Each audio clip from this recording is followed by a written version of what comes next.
मनोज जरांगे पाटील ते आता वाशीमध्ये थांबलेले आहेत, पण मराठा बंधू जे आहेत ते CST मध्ये पोहोचलेले आहेत, तिथे पण रोड जाम केला आहे। तुम्ही लोक मानपूरमध्ये आहे, काय सांगणार आहे?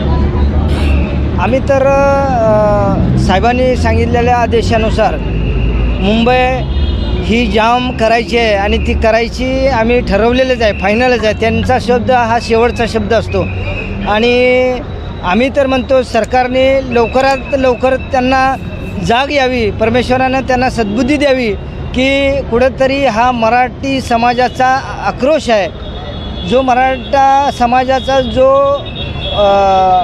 ही आग आहे, आग विझवण्याचं कुठंतरी काम चांगल्या पद्धतीचं यांनी करावं सरकारनं। या आमची आशा आहे की हे सरकार आम्हाला न्याय देईल अशी आमची आशा आहे। तर या ते मनोज जरांगे पाटील यांना भेटलेले आहेत, पण ते आता 2 वाजता सभा करतील असं त्यांनी सांगितलं आहे। काय सांगणार आहे? कारण काही मराठा बंधू जे आहेत, आरक्षण जे आहेत ते तुमच्या फेवरमध्ये येणार आहे की काय सांगणार आहे? तसं जर विचार करावा गेला तर आमच्या फेवरमध्ये त्यांना द्यावंच लागेल, कारण कायद्यानुसार आम्ही लढत आहोत आणि जी सत्य बाजू आहे, जी खरी बाजू आहे त्याला न्यायदेवता न्याय देईल अशी आमची अपेक्षा आहे। 58 मोर्चे झाले, शांततेचे मोर्चे झाले, आता पण हा शांततेचाच मोर्चा आहे आणि सरकारने त्याचा गैरफायदा घेऊ नये अशी आमची सर्वांची इच्छा आहे। काय सांगणार आहे? मनोज जरांगे पाटील ते मुंबईमध्ये येत आहेत, पण त्यांच्या आतुरताने सगळ्यांच्याकडे वाट पाहत आहेत। सकल मानखुर्दमधील मराठा समाजातर्फे आपण या ठिकाणी 1-1.5 किलो पोह्यांचं वाटप आपण करतोय। 60,000पेक्षा जास्त पाण्याच्या बॉटल्स आणि सर्व नाश्ता आपण फक्त एका आवाजावर केलं आहे। आता फक्त आम्ही न्यूज आमच्यापर्यंत अशी पोचली की सरकारच्या शिष्टमंडळाने मनोजदादा जरांगेंशी चर्चा केली। आता 2 वाजता वाशीच्या छत्रपती शिवाजी महाराज चौकामध्ये मनोज जरांगे पाटील सर्व समाजाशी सरकारसोबत जी काही चर्चा झाली ती ऑन कॅमेरा सांगतायत। जाहीर सभेमध्ये त्या मोर्चाचं रूपांतर झाले। आम्ही फक्त वेट अँड वॉचच्या भूमिकेमध्ये आहोत। तिथे आपण 2 ते 3 हजाराचा समुदाय या ठिकाणी उपस्थित झाला। तर आम्ही फक्त आता वाट बघतोय की दादा जसा आदेश देतील। दादांनी सांगितलं आझाद मैदानावर जायचंय, एका पायावर आम्ही तयार आहोत। दादा म्हणले आरक्षण मिळालं, आम्ही दादांच्या पूर्णपणे पाठीशी आहोत। दादा जसा निर्णय देतील। CST आझाद मैदानावरती तिथे पण मराठा बंधू जे पोहोचलेले आहेत आणि तिकडचे पूर्ण सिग्नल जाम केलं, काय सांगणार आहे? आता हे बघा, सरकारला 3-3.5 महिन्यापासून दादांनी वेगवेगळ्या प्रकारे उपोषण करून वेळ दिला होता। सरकारला वारंवार वेळ देऊन सुद्धा जर सरकार लक्ष देत नसेल तर आमचा सुद्धा नाईलाज आहे। आम्ही कोणालाही त्रास दिला नाहीये। आता इतक्या मोठ्या संख्येने जर मराठा समाज येणार असेल तर थोडाफार त्रास तर होणारच, कोणी जाणून बुजून करत नाही। तुम्ही बघाल ॲम्ब्युलन्स आली काय आली तर आम्ही 1 मिनिटाच्या आत रस्ता करून देतो। त्यामुळे जर थोडाफार त्रास सहन करावा लागला तर त्यामध्ये आम्ही थोडीशी दिलगिरी व्यक्त करतो, पण आरक्षणाचा लढा आहे। आरक्षण मिळवण्यासाठी आम्हाला सुद्धा आपण सगळ्या समाजाने समजून घेतलं पाहिजे।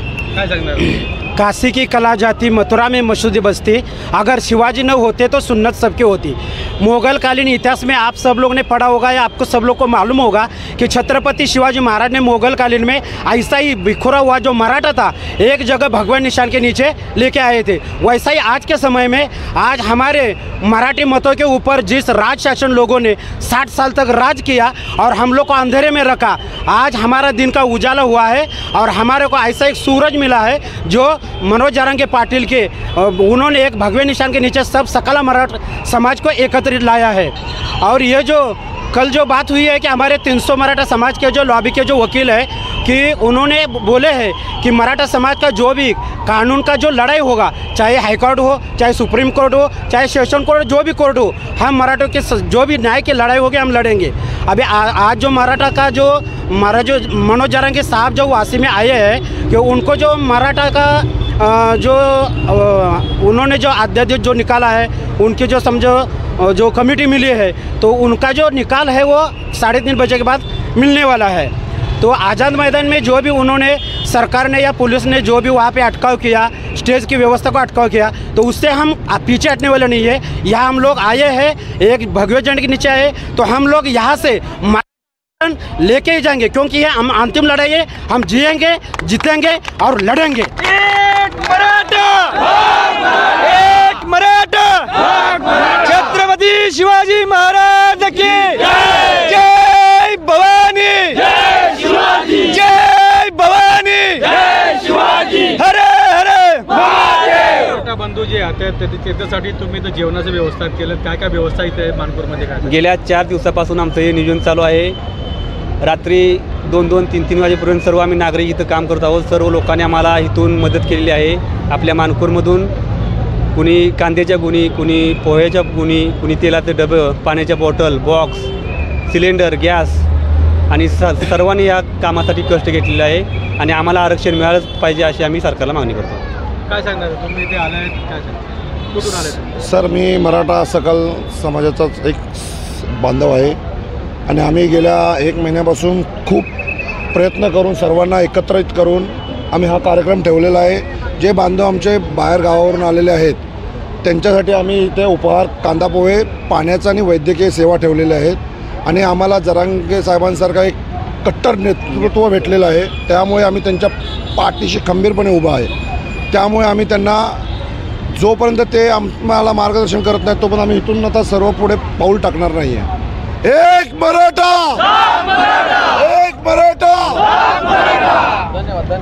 आम्ही इथं पाण्याची आणि जेवणाची सोय केलेली आहे मानपूरच्या सगळ्या रहिवाशाच्या तर्फे आणि इथं कसं मनोज जरांगे पाटलांचं आम्ही स्वागतच करत आहे. ते सर्वासाठीच करत आहेत आणि कसं इथं सगळ्यांनी भरपूर एकजूट दाखवलेलं आहे. हे सर्वात मोठी आहे आणि आम्हाला आरक्षण भेटलंच पाहिजे. आम्ही आरक्षण घेण्यासाठी इथं आहे. सेम त्यांनी बोललं तसंच आरक्षण हे भेटलंच पाहिजे, कारण की मराठा समाज पण आज भरपूर असा मागासलेपणा आहेच त्यांच्यामध्ये, तर सगळ्यांना भेटलंच पाहिजे आरक्षण. आत्तापर्यंत तर काय म्हणजे प्रॉपर माहिती मिळालेली नाही आहे त्यांच्याकडून. असं माहिती मिळाली आहे की 1 तासाभरात त्याच्यावरती विचार करून काहीतरी कळवणार आहेत, पण अजून त्याबद्दल काय प्रॉपर इन्फॉर्मेशन आमच्यापर्यंत आलेली नाही.